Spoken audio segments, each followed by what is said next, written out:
Hi there and welcome. Today we're going to be talking about the 6 stages of healthy behavioural change, otherwise known as the Prochaska and DiClemente stages of behavioural change. Who were Professor James Prochaska and Carlos DiClemente? These two were very famous, renowned psychologists, American psychologists, who in the 1970s developed this trans-theoretical model to help us understand how behavioural change takes place. And this is the model that psychologists, healthcare professionals use in addiction services and also in other healthcare settings. So why is this theoretical model interesting or important to know about? Well, there's a couple of concepts that I want to try and communicate about this model. Firstly, it helps us understand that change doesn't happen overnight. It's a process. Secondly, it's not always a linear process. So by that I mean you don't always go from point A to point B in a straight line. And actually sometimes there's slip-ups, sometimes you can go back a stage and forward a stage. It's a really dynamic process. But I want to instill this sense of hope, because even when you have slip-ups, it's not always a bad thing, because it's a really good opportunity to learn. And what we talk about with this model is we talk about the upward spiral. So even when you have slip-ups, it's actually, you're still going in the right direction, because every time you have a slip-up, it's actually an opportunity to learn what went wrong and what you would do differently, and to still continue on that process of healthy behavioural change. The other thing as well, the reason why we're talking about this today is because I really wanted to help us explore and understand where you are in this process of healthy behavioural change, and I suppose recognise the work that you've already done, but then start to identify what additional work needs to be done to help you achieve your goals. So the first stage in this model is called the pre-contemplative stage. Now, typically at the pre-contemplative stage, people aren't even aware that they might have a problem with drinking, or that alcohol is causing them some types of harm in their life. They haven't even thought about it. That's why we call it pre-contemplative, because they're not quite ready to start thinking about the problem. And when the topic is brought up with people at this stage, they might be dismissive, or they might even be defensive about the problem. But the very fact that you're here, that you're engaged, that you're watching this, actually tells me that you're probably beyond this stage already, which is a really great sign, because it tells me that you're beyond stage 1 and that you're making progress. The second stage of this cycle is called the contemplative stage. Now, at the contemplative stage, people are often beginning to ask themselves questions. They're beginning to think about their relationship with alcohol and considering if it's causing them any harms in different aspects of their life. They might even be Googling, asking questions on internet, things like, do I have a problem with drinking? Should I be cutting back? How can alcohol be affecting my body? This is the stage where people are beginning to explore and learn and educate themselves. And then having done that, beginning to think or contemplate. So we call this the contemplative stage. Stage 3 is called the preparatory stage. And this stage is all about planning. So by this point, you've probably thought about alcohol and your relationship with alcohol and how it's affecting you in your life.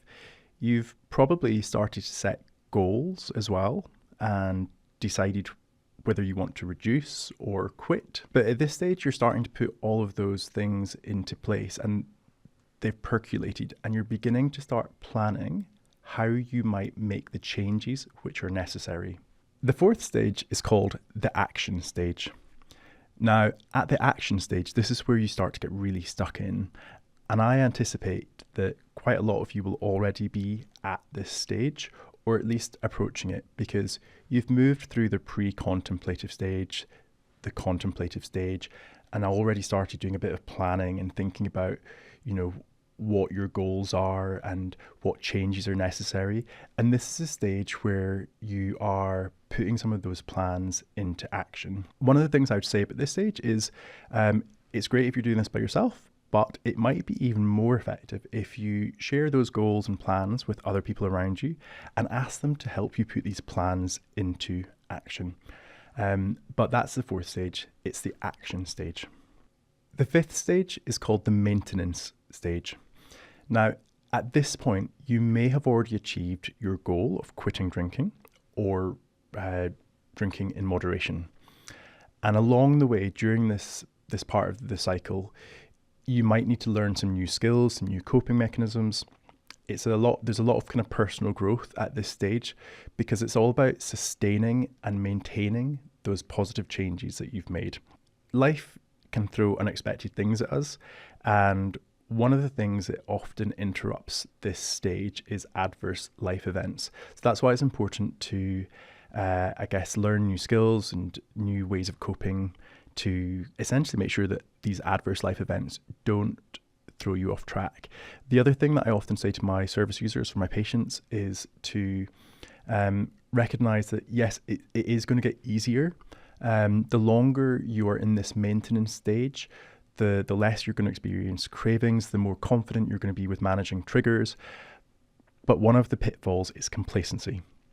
And it's complacency that often results in relapses when people just get a little bit too overconfident, or they start to have thoughts about dipping their toe back in the water. So in terms of my top tips with the maintenance stage, to make sure that you stay in the maintenance stage with those successful goals, 1, not to ever be complacent, and 2, always keep working on developing new healthy habits, routines, and coping mechanisms.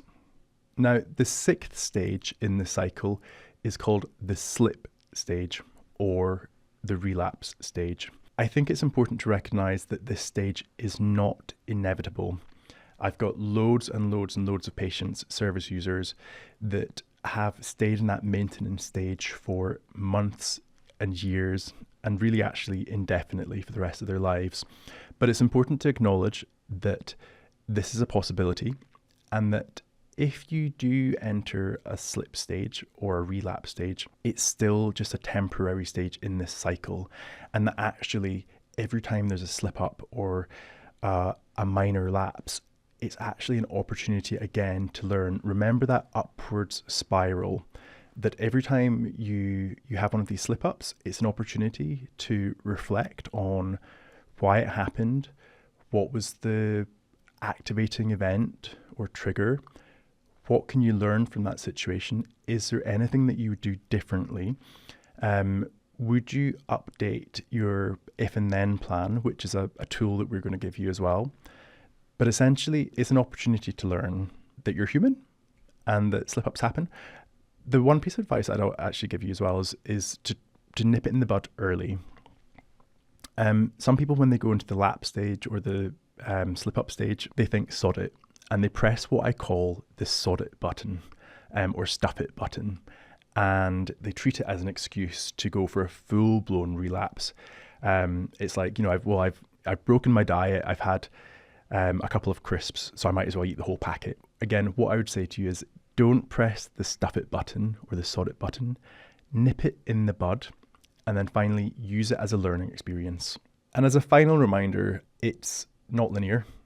It doesn't happen overnight. You're not necessarily going to move from point A to B in a straight line.